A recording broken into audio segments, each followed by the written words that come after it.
Hello everyone. आजकल लोगों के मन में सुसाइडल थॉट सबसे ज्यादा क्यों आते हैं? हमें अकेलापन महसूस हो रहा है, इसका क्या कारण है? Go with the flow technique क्या होती है और ये कैसे काम करती है?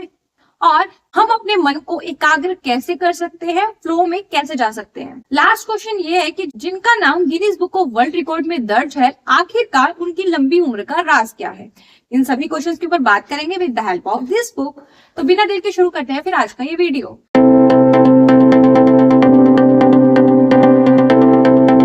आज का जो सबसे पहला क्वेश्चन था वो ये था कि आजकल लोगों के मन में सुसाइडल थॉट सबसे ज्यादा क्यों आती है? हमने आज तक क्या हासिल किया है और हमें क्या हासिल करना है, इसके बीच का जो अंतर होता है ना, यही अंतर हमारे अंदर तनाव उत्पन्न करता है, जो कि हमारे स्वास्थ्य के लिए अच्छा है। लास्ट वीडियो में हमने देखा था कि कुछ तनाव हमारे स्वास्थ्य के लिए अच्छे भी होते हैं। अब ये करता क्या है, ये जब हमें कोई चीज हासिल करनी होती है ना, तो हम उसके लिए मेहनत करना चाहते हैं, चुनौतियों का सामना करते हैं। हम सुस्त जीवन जीना पसंद नहीं करते, तो हम उस चीज को हासिल करने के लिए हम अपना तन मन धन सब लगा देते। इसके विरुद्ध आजकल के समाज के लोग क्या उन्हें करना अच्छा लगता है, उसकी बजाय वो करते हैं जो उनसे करने को कहा जाता है। खुद की पसंद का काम छोड़कर दूसरे जो कर रहे हैं उनको देखकर वो काम को चुनते हैं। आर्थिक आजादी मिल सके उन्हें, इसलिए वो अपने मन का काम छोड़कर वो काम करते हैं जिसमें वो कभी खुश भी नहीं होते हैं, और इसकी वजह से उनके मन में आंतरिक लड़ाई चलती रहती है। एक तो वो काम की वजह से प्रेशराइज है कि उन्हें वो काम करना ही नहीं था जो उनसे जबरदस्ती करवाया जा रहा है। दूसरा, और भी फैमिली प्रॉब्लम, फाइनेंशियल प्रॉब्लम, 10 तरह की प्रॉब्लम्स होती हैं। इसकी वजह से उनके अंदर आंतरिक लड़ाई चलती रहती है, और जब वो आंतरिक लड़ाई बहुत ज्यादा हाई लेवल पे चली जाती है तो उसकी वजह से हमारे अंदर आते हैं सुसाइडल थॉट्स, और उस समय हम अपने आप को खत्म करना ज्यादा आसान समझते हैं क्योंकि हम उस लड़ाई से थक चुके होते हैं। अगर कंडीशंस हमारे हिसाब से होती, अगर वो काम हमारी पसंद का होता, तो वो थॉट्स हमारे मन में कभी नहीं आते, क्योंकि जब हम एक अच्छी जिंदगी जी रहे होते हैं तो हम मरने के बारे में नहीं सोचते। लेकिन हम जब बहुत ज्यादा परेशान हो जाते हैं अपनी जिंदगी से, अपने चीजों से, तब हम इसके बारे में सोचने लगते हैं। आई होप आपको समझ आ गया होगा कि अगर आप अपनी पसंद के लोगों के साथ हो, अपनी पसंद का काम कर रहे हो, अपनी पसंद के इन्वायरमेंट में हो, तो आप खुश रहोगे और ऐसे थॉट्स आपके मन में कभी भी नहीं आएंगे। इसके उल्टा, अगर आप बहुत ज्यादा परेशान हो, आप ऐसे लोगों के साथ हो जिनको आप बिल्कुल पसंद नहीं करते, आप एक ऐसा काम कर रहे हो जिसको आप बिल्कुल भी नहीं करना चाहते हो, तो इसकी वजह से आपके मन में इस तरह के थॉट्स आते हैं। मुझे खालीपन महसूस हो रहा है, इसकी क्या वजह है? वियना में एक स्टडी हुई जिससे पता चला कि 55% लोग अपने अस्तित्व की लड़ाई लड़ रहे हैं। अब अस्तित्व की लड़ाई क्या होता है, पहले इसे समझना जरूरी है। लोगों को जिंदा रहने के लिए किसी न किसी मकसद की जरूरत होती है, और एक स्टडी में प्रूफ भी हुआ है कि 80% लोगों के पास जिंदा रहने का एक मकसद है, एक उद्देश्य है, और 60% लोग ऐसे थे जिन्होंने ये माना कि उनके पास जिंदा रहने का एक ऐसा कारण है कि उसकी वजह से वो मरने मिटने को भी तैयार हो सकते हैं। एक्चुअली में जब हमारे जीवन में कोई उद्देश्य नहीं होता, या फिर हमारा उद्देश्य बहुत धुंधला सा होता है, तो हमारे को निराशा महसूस होने लगती है, हम डिप्रेशन की तरफ जाने लगते हैं, हमें अकेला महसूस होने लगता है। इसको कहते हैं अस्तित्व की लड़ाई। हम अपने अस्तित्व को लेकर निराशा महसूस करने लगते हैं। इसीलिए कहा जाता है कि हमें अपने जीवन की एक एक इकाई का पता होना बहुत ज्यादा जरूरी है। हमें अपने जीवन का एक उद्देश्य पता होना जरूरी है कि हम अपना जो जीवन है वो किस लिए जी रहे हैं और किसके लिए जी रहे हैं। अगर हमें एक बार क्लियर हो जाता है ना, तो हमें अपने जीने का एक उद्देश्य मिल जाता है, और जब हमारे पास ये उद्देश्य होता है तो हमें अकेलापन महसूस नहीं होता है, क्योंकि हमें पता होता है कि वो हमारे साथ है या हम उसके लिए जिंदा हैं। अस्तित्व की लड़ाई के कारण जो हमारे मन में निराशा उत्पन्न हुई है, उसको दूर करने के लिए जापान के लोग 2 थेरेपी का यूज करते हैं। एक है लोगोथेरेपी और दूसरी है मोरिता थेरेपी। तो सबसे पहले हम लोगोथेरेपी के बारे में बात करते हैं। लोगोथेरेपी के हिसाब से जब एक इंसान को उसके जीवन का उद्देश्य मिल जाता है ना, तो वो अपने अस्तित्व की लड़ाई जीत जाता है। यह एक कुदरती लड़ाई है जिसमें लोग अपने आप या फिर किसी की मदद से अपने जीवन के उद्देश्य को खोजने निकलते हैं। इससे वो लोग संतुष्ट हो जाते हैं और अपने जीवन का लक्ष्य पाने की यात्रा शुरू करते हैं, जिसकी वजह से उन्हें जीने की एक नई उम्मीद मिलती है और वो एक नए जोश, उत्साह और उमंग के साथ अपने जीवन के उद्देश्य को पाने के लिए निकल पड़ते हैं। साथ ही वो अपनी नकारात्मक जीवन शैली को छोड़ना और समस्याओं पर विजय पाना भी सीख जाते हैं। अगर हम लोगोथेरेपी को इन शॉर्ट में समझना चाहें ना, तो हम ऐसा समझ सकते हैं कि सबसे पहले लोगों को अपने जीवन में खालीपन, चिंता, निराशा का अनुभव होता है। थेरेपिस्ट उन्हें यकीन दिलाता है कि उनके मन में अपने जीवन के उद्देश्य को जानने की तीव्र इच्छा हो रही है। मरीज को उसके जीवन का उद्देश्य मिल जाता है, खासकर निराशा के समय। मरीज अपनी मर्जी से अपने उद्देश्य का चयन करता है या फिर उसे नकार भी सकता है। उसे मिले नए उद्देश्य की सहायता से वो सकारात्मक जीवन जीने लगता है और नकारात्मकताओं को अपने से दूर करने लगता है। साथ ही समस्याओं का सामना करना और उस पर विजय प्राप्त करना भी सीख जाता है। अब हम मोरिता थेरेपी के बारे में बात करते हैं कि मोरिता थेरेपी एक्चुअली में होती क्या है। लोगोथेरेपी की तरह ही मोरिता थेरेपी भी हमारे को अपना इकिगाई या अपना जीवन का उद्देश्य ढूंढने में मदद करती है। जापान में शोमा मोरिता ने भी जीवन उद्देश्य के आधार पर एक थेरेपी का विकास किया। एक मनोचिकित्सक होने के साथ साथ शोमा मोरिता जैन बुद्धिस्ट भी थी। मोरिता थेरेपी में भावनाओं को जानकर उसे स्वीकार करने की सलाह दी जाती है, क्योंकि ऐसा माना जाता है कि जो भावनाएं होती हैं वो हमारे जीवन को दिशा देती है। इसमें हमारे को पुरानी भावनाओं को स्वीकार करने के साथ साथ नई भावनाओं को निर्माण करने की कला सिखाई जाती है। मोरिता थेरेपी में किसी भी लक्षण को नजरअंदाज करने की सलाह बिल्कुल भी नहीं दी जाती है। उल्टा इसमें हमारी इच्छाओं, आकांक्षाओं, डरों, निराशाओं व चिंताओं आदि सभी भावनाओं को स्वीकार करने की सलाह दी जाती है। मोरिता थेरेपी के कुछ सिद्धांत होते हैं। सबसे पहला तो यही होता है कि अपनी भावनाओं को स्वीकार करें, कि जो भी आपके मन में चल रहा है उसको आप स्वीकार करना सीखें, अपनी फीलिंग्स को इग्नोर ना करें। दूसरी चीज ये कहती है कि आप जो कर रहे हो ना वही करो, मतलब जो आपको पसंद है ना, जो आपको करना अच्छा लगता है, जो आपके इमोशंस कह रहे हैं कि हाँ ये तुम्हारे लिए सही है, आप उसको ही करो। अपने जीवन उद्देश्य की खोज करें। सबसे पहले आपको ये पता होना चाहिए कि आपके जीवन का लक्ष्य क्या है, आपके जीवन का उद्देश्य क्या है, आप किस में सबसे ज्यादा खुश महसूस करते हो। और ये जो मोरिता थेरेपी होती है 15 से 21 दिन तक ये चलती है। इन शॉर्ट आप ये कह सकते हो लोगोथेरेपी और मोरिता थेरेपी दोनों को ही आप अपने अनुभव से प्राप्त कर सकते हो। इसके लिए आपको किसी मार्गदर्शन या किसी आध्यात्मिक शिविर में जाने की जरूरत भी नहीं है। इकिगाई आपके अस्तित्व की लड़ाई है, और जब आप एक बार इस लड़ाई को जीत जाते हो तो आपका इकिगाई पक्का हो जाता है। उसके बाद आपको जरूरत होती है साहस की, जिसके साथ आप उस रास्ते पर आगे निकल सको। नेक्स्ट क्वेश्चन आता है कि go with the flow technique क्या सच में काम करती है?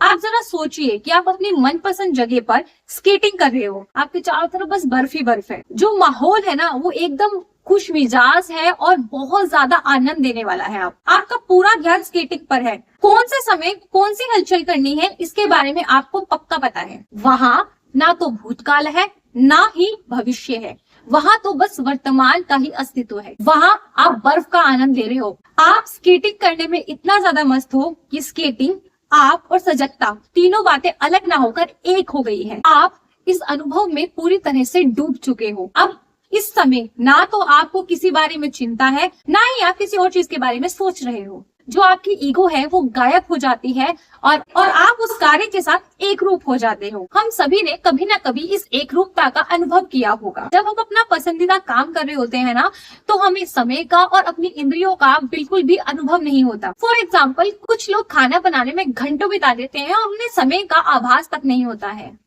कुछ लोग इतनी देर जिम में वर्कआउट कर लेते हैं कि उन्हें टाइम का पता ही नहीं चलता है। कुछ लोग बुक्स पढ़ने में इतना ज्यादा बिजी हो जाते हैं कि वो खाने के टाइम तक को स्किप कर बैठते हैं। इसको बोलते हैं गो विद द फ्लो। जब हम एक चीज जिसमें हमें आनंद आ रहा है, हम उसके साथ बहते चले जाते हैं। उसके उलट जब हम एक ऐसा काम कर रहे होते हैं जो हमें बिल्कुल पसंद नहीं होता, तो उस समय हमारा टाइम भी नहीं कटता है और हमारे को टाइम काटना भारी हो जाता है और काम भी खत्म होने का नाम नहीं लेता है। और पता है इसमें सबसे ज्यादा मजे की बात क्या है कि एक काम जो एक को खुशी दे रहा है, वही काम दूसरे को तकलीफ दे सकता है। किसी काम को करते हुए एक रूप हो जाना, उसको करते वक्त होश खोकर उसमें खो बैठने को ही गो विद द फ्लो कहते हैं। गो विद द फ्लो एक ऐसी अवस्था को कह सकते हो जिसमें आप आनंदित, उत्साहित और सृजनशील जीवन जीते हैं। तन मन को खोकर उस कार्य में पूरी तरह से जुट जाते हैं। आनंदित का मतलब यहाँ ठूस ठूस कर खाना खाना या शराब पीना, सिगरेट पीना या टीवी के सामने बैठकर ढेरों चॉकलेट्स खाना नहीं है। The psychology of optimal experience नामक पुस्तक में प्रभा के बारे में लिखा गया है कि इस अवस्था में इंसान अपने कार्य में इतना खो जाता है कि आसपास में क्या घट रहा है इससे उसको कोई फर्क नहीं पड़ता। वह कार्य ही उसके लिए प्रेरणा का सबसे बड़ा स्रोत होता है। उस काम को करने से जो फायदा होने वाला है उसके बारे में नहीं सोचते हुए सिर्फ काम करना ही उसे ज्यादा आनंद देता है। और उस आनंद को पाने के लिए वह किसी भी हद तक जा सकता है। सिर्फ सृजनात्मक काम करने वाले लोग इस अवस्था में जीते हों ऐसा नहीं है। कई सारे एथलीट्स, खिलाड़ी, शतरंज खेलने वाले, यहाँ तक कि कई सारे इंजीनियर भी अपना काफी सारा समय इस अवस्था में बिताते हैं। मतलब जब आप ऐसी अवस्था में हो जब आप बिल्कुल खो जाओ उस काम को करते हो और उस काम के बाद आपको क्या रिजल्ट मिलेगा आपको इसकी भी परवाह ना हो, उस कंडीशन को फ्लो में होना कहा जाता है। प्रवाह की अवस्था हर उम्र, संस्कृति और विश्व में किसी भी कोने में रहने वाले लोगों के लिए एक जैसी होती है। न्यूयॉर्क हो या ओकिनावा, सभी में प्रवाह की अवस्था एक जैसी ही होती है। आप इसमें ऐसे भी समझ सकते हो, जब आप अपना कोई फेवरेट गेम खेल रहे होते हो तो आपको उस समय जीतने या हारने की टेंशन नहीं होती है, आप सिर्फ उसको खेल रहे होते हो और उससे आपको खुशी मिल रही होती है। तो वो चीज जिसमें आपको खुशी मिलती है, जिसको करने का आपका अंदर से मन करता है, उस कंडीशन को फ्लो कहा जाता है। जब आप प्रवाह की अवस्था में जाते हो तो आप पूरी तरह से उसमें खो जाते हो। उस समय हमारे मन में कोई दूसरा विचार बिल्कुल भी नहीं होता है। लेकिन जब हम प्रवाह में नहीं होते, तो जब हम एक काम कर रहे होते हैं तो हमारा मन किसी और काम में खोया हुआ होता है और हम पूरे कंसंट्रेशन के साथ उस काम को नहीं कर पाते हैं। इसलिए बहुत ज्यादा जरूरी है जब आप कोई काम कर रहे हो तो आप उस काम में फ्लो में हो। आपको अगर फ्लो में आना है तो इसके लिए 7 अवस्थाएं होती हैं। अगर आप इन अवस्थाओं को पा लेते हो तो आप एकदम फ्लो में आ सकते हो। डेपॉल यूनिवर्सिटी के शोधकर्ता ओविन शाफर के अनुसार प्रवाह में आने के लिए कुछ चीजों की जरूरत होती है। कौन कौन सी चीजों की जरूरत होती है, क्या करना है, इसका पता होना बहुत ज्यादा जरूरी होता है। आपको पता होना चाहिए कि आपको क्या करना है। नेक्स्ट चीज, कैसे करना है ये भी आपको पता होना चाहिए। हम इस कार्य को कितने अच्छे तरीके से कर सकते हैं, हमें इसके बारे में भी पूरी जानकारी होनी चाहिए। मतलब क्या करना है, कैसे करना है और उसको कैसे अच्छे तरीके से कर सकते हैं, इसके बारे में हमें पता होना चाहिए। आगे कहते हैं कहाँ जाना है यह पता होना चाहिए। मतलब आपको किस दिशा में आगे बढ़ना है, आपके जीवन का लक्ष्य क्या है, आपको बिल्कुल क्लियर होना चाहिए। आपके सामने कौन सी चुनौतियां हैं ये आपको पता होना चाहिए। उन चुनौतियों से निपटने के लिए आप अपनी कौन कौन सी कुशलताओं को यूज कर सकते हो, आपको ये भी पता होना चाहिए। सबसे इम्पोर्टेंट बात यह है कि आपका मन विचलित नहीं होना चाहिए। जब आपको फ्लो में आना है ना, तो आपको ये सब चीजें पता होनी चाहिए, हमें क्या करना है, कैसे करना है, उसमें हमारे को क्या क्या प्रॉब्लम्स आ सकती है और हम उन प्रॉब्लम से कैसे निपट सकते हैं। और ये जो हम जिस चीज में हम जाना चाहते हैं, जिस काम को हम करना चाहते हैं, वो हमें किस दिशा में लेकर जाएगा, ये सब हमको बिल्कुल क्लियर होना चाहिए। फ्लो में जाने की जो टेक्निक होती है ये हमेशा काम करती है। अगर आपको अपना कोई काम बहुत अच्छे तरीके से करना है ना, तो आपको फ्लो में जाना आना चाहिए। अगर आपको एक बार ये टेक्निक समझ में आ गई तो आप किसी भी काम में अपना 100% दे सकते हो और उस काम में एक्सपर्टीज हासिल कर सकते हो। नेक्स्ट क्वेश्चन ये है कि मन को एकाग्र करने के लिए या फ्लो में लाने के लिए हम क्या कर सकते हैं। कभी कभी हम बहुत इंपॉर्टेंट काम कर रहे होते हैं, कोई एक ऐसा काम करते हैं जो हमें पसंद, बहुत ज्यादा पसंद होता है, लेकिन हमारा दिल और हमारा दिमाग उस एक जगह पर टिक नहीं रहा होता, एकाग्र नहीं हो रहा होता, फ्लो में नहीं आ रहा होता। तो हमको क्या करना चाहिए, सबसे पहले तो हमें 7 अवस्थाओं पर फोकस करना चाहिए जो हमें फ्लो में लाने के लिए सिखाई गई थी कि हमें क्या करना है, कैसे करना है, कौन सी टेक्निक्स के साथ करना है, उसमें हमारे को क्या क्या प्रॉब्लम्स आएंगी, इन सब के बारे में पता होना चाहिए। और अगर आपको वो सारी चीजें क्लियर है कि हमें क्या करना है, कैसे करना है, आपको सब कुछ पता है, उसके बाद आपको क्या करना चाहिए, तो आपको मुश्किल काम खोजना चाहिए। जब आप आसान काम को करते हो ना, तो आपको उतना दिमाग नहीं लगाना पड़ता, और अगर आप बहुत मुश्किल काम को करते हो तो उसमें आपका दिमाग लग नहीं पाता। तो आपको एक बीच का रास्ता चुनना चाहिए। आपको एक ऐसा काम चुनना चाहिए जो ज्यादा आसान भी ना हो और ज्यादा मुश्किल भी ना हो, जिसको आप आराम से कर पाओ। नेक्स्ट चीज जो आपको करनी चाहिए, स्पष्ट और पक्का लक्ष्य तय करें। आपको बार बार ये सोचना होगा उस टाइम पर कि जो हमने लक्ष्य निर्धारित किया है वो एग्जैक्टली क्या है और मैं उसको कैसे पहुंच सकता हूँ। मतलब अपने लक्ष्य को बार बार अपने दिमाग को क्लियरली बताना पड़ेगा कि ये मेरा लक्ष्य है, मुझको यहाँ तक पहुंचना है, इसके लिए मुझे ये काम करना पड़ेगा। आपके दिमाग को भी पता चल जाएगा कि ये जो लक्ष्य है इसके लिए बहुत इंपॉर्टेंट है और इस तक पहुंचना इस समय बहुत जरूरी है। तो बाकी सारी चीजों को साइड में रखकर आपका जो दिमाग है एक जगह पे कॉन्सेंट्रेट करने में हेल्प करेगा। नेक्स्ट और लास्ट चीज जो आपको ध्यान में रखनी चाहिए, एक ही लक्ष्य तय करें। ऐसा नहीं है कि आज मेरा लक्ष्य ये है, कल मेरा लक्ष्य ये है और परसों मैं ये बनना चाहता हूँ, ऐसा नहीं करना चाहिए। अगर आपका लक्ष्य बार बार भटकेगा ना, तो आप कभी भी एक जगह फोकस नहीं कर पाओगे, अपने आप को फ्लो में नहीं ला पाओगे।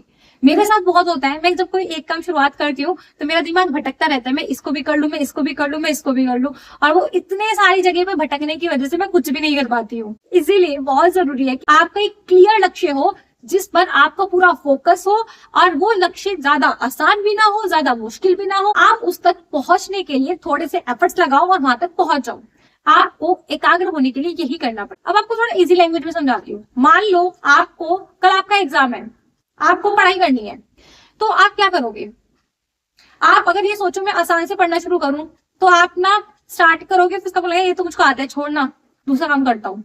फिर अगर आप उसमें बहुत हार्ड को पहले पढ़ना स्टार्ट करोगे तो आपको लगेगा यार ये तो बहुत मुश्किल है, मुझसे तो हो ही नहीं पाएगा, तब भी आप छोड़ दोगे।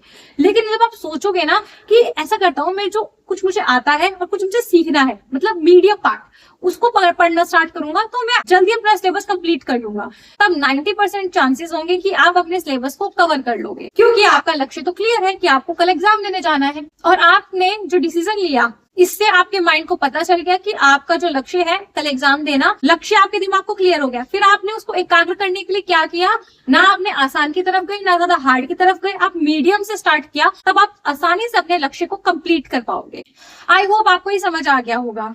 चलिए अब हम समझते हैं कि दीर्घायु लोगों का अपने जीवन के बारे में क्या कहना है। शुरुआत करते हैं हम मिसाओ ओकावा से, जो कि एक ऐसी लेडी थी जो 117 साल तक जिंदा रही थी। 2015 तक मिसाओ ओकावा विश्व की सबसे ज्यादा लंबी उम्र की महिला के तौर पर जानी जाती थी। 110 साल की उम्र तक वो अकेले रहती थी और अपना सारा काम खुद से करती थी। उनसे जब उनकी लंबी उम्र का राज पूछा गया तो उन्होंने बताया, खाना खाइए, नींद लीजिए, दीर्घायु बनिए। आपको आराम करने की कला सीखनी होगी।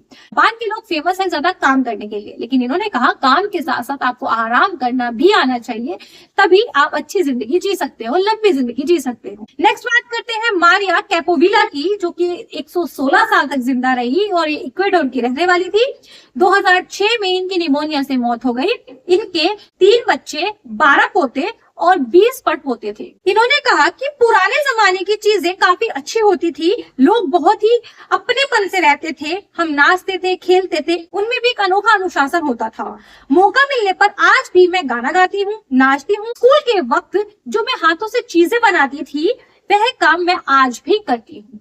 इन्होंने अपनी लंबी उम्र का राज बताया कि मैंने कभी भी मांसाहार नहीं किया, मैंने नॉनवेज नहीं खाया। इनको लगता है कि शायद नॉनवेज ना खाना उनकी लंबी उम्र का सबसे बड़ा रहस्य था। आगे नेक्स्ट बात करते हैं जैन कैल्मी। ये फ्रांस की एक महिला थी। 1997 को विश्व की सबसे बुजुर्ग महिला के तौर पर पहचानी गई थी और उस वक्त उनकी उम्र 122 साल की थी। जैन ने अपने जीवन में कई रिकॉर्ड्स ब्रेक किए हैं। जीवन के आखिरी पल तक वो स्वस्थ और आनंदित रही। 100 साल की उम्र तक वो साइकिल चलाती थी। कैन यू बिलीव इट कि 100 साल की लेडी साइकिल चला रही है। 110 साल तक वो अकेले ही रही। 120 की उम्र में उन्होंने कहा था कि मुझे ठीक से दिखाई नहीं देता, सुनने में भी तकलीफ होती है, मेरा स्वास्थ्य भी ठीक नहीं रहता, लेकिन बाकी सब अच्छा है। उन्होंने अपनी लंबी उम्र का रहस्य बताया पॉजिटिविटी को। उन्होंने कहा कि मेरी जिंदगी में कितनी भी प्रॉब्लम चल रही हो, मैं हमेशा एक ही बात अपने दिमाग को और लोगों को बोलती हूँ कि सब बहुत अच्छा है, सब बहुत अच्छा चल रहा है। नेक्स्ट बात करते हैं वॉल्टर ब्रूमिंग की, जो कि अमेरिका के मिनेसोटा में रहते थे। 2011 में उनकी कुदरती मौत हो गई। उनकी 2 पत्नियां थी। 50 साल उन्होंने रेलवे की सेवा की। 83 साल की उम्र में वह मोन्टाना से रिटायर हुए और जीवन की आखिरी पल तक काम करते रहे। वह अमेरिका में जन्मे दूसरे सबसे लंबी आयु के इंसान के तौर पर जाने जाते हैं। वो लंबी आयु का श्रेय अपनी अच्छी आदतों को देते थे। वो कहते थे कि जब तक शरीर साथ देता हो तब तक काम करना चाहिए और दिन में सिर्फ 2 बार ही भोजन करना चाहिए। वह अपने जीवन के आखिरी दिनों तक व्यायाम करते रहे। उनकी आदतों में लोगों की मदद करने की आदत शामिल थी। उन्हें मौत से कभी डर नहीं लगता था। उन्होंने कहा कि अगर आप अपने शरीर और मन को सक्रिय रखोगे तो यकीनन आप लंबी उम्र को प्राप्त करोगे। नेक्स्ट आते हैं अलेक्जेंडर इमेज, जो कि 111 साल तक जिंदा रहे थे। ये पोलैंड अमेरिका में रहते थे और इन्होंने अपनी लंबी उम्र का रहस्य बताया कि ये कभी भी शराब, सिगरेट जैसी चीजों का सेवन नहीं करते थे और शायद यही इनकी लंबी उम्र का रहस्य है। इनके अलावा भी कुछ ऐसे लोग हैं जिन्होंने अपनी 100 साल तक की उम्र को पूरा किया है। उनमें आते हैं जापानी कलाकार होकुसाई, जो 88 साल तक जिए थे। अभिनेता क्रिस्टोफर प्लमर, जो 86 साल तक जिए थे। फिल्म निर्माता फ्रेडरिक वाइजनमैन 86 साल तक जिए थे। कार्मेन हरेरा, जो कि 100 साल तक जिए थे और एल्सवर्थ केली, जो कि 92 इयर्स तक जीवित रहे थे। जापान सबसे लंबी आयु के लोगों का देश है, इसमें कोई भी शंका नहीं है। विश्व के किसी भी देश के मुकाबले यहाँ पर उच्च जीवन प्रत्याशा है उचित खाद्य संस्कृति, बीमार होने से पहले ही डॉक्टर की राय लेना, अपनी संस्कृति से जुड़े रहना, ये सभी बातें उनकी लंबी आयु में योगदान करती है। टीम भावना, मिलजुल कर रहना, जीवन का अंत तक सक्रिय रहना, ये सभी बातें जापानी लोगों की लंबी आयु का राज है। जरूरत हो या ना हो, सदा सक्रिय रहने के लिए आपको अपना इकिगाई पता होना जरूरी है। इसीलिए जापान में इकिगाई वर्ड को ज्यादा महत्व दिया जाता है, क्योंकि अगर आपको अपने जीवन का लक्ष्य पता है तो आप उसके लिए ज्यादा सक्रिय रहते हो, ज्यादा एक्टिव रहते हो और ज्यादा काम करते हो। आई होप आपको समझ आ गया होगा कि इन लोगों ने अपनी लंबी आयु का रहस्य क्या बताया है। अगर आपको ज्यादा समय तक जीवित रहना है तो आपको अपने खाने पीने पर ध्यान देना होगा, ज्यादा एक्टिव रहना होगा और अपने आप को पॉजिटिव रखना होगा। शराब, सिगरेट जैसी चीजों से दूर रहना होगा और इन चीजों को करके आप अपनी लंबी उम्र तक की यात्रा को डेफिनेटली जरूर कंप्लीट कर पाओगे। आई होप ये वीडियो आपके लिए यूजफुल रही हो और आपको अच्छी लगी हो। अगर आपको ये वीडियो अच्छी लगी तो इसको लाइक कर देना, शेयर कर देना। अगर आप चैनल पर पहली बार आए हो तो प्लीज इसको सब्सक्राइब किए बिना बिल्कुल मत जाना। तो फिर मिलते हैं नेक्स्ट वीडियो में, तब तक के लिए बाय बाय।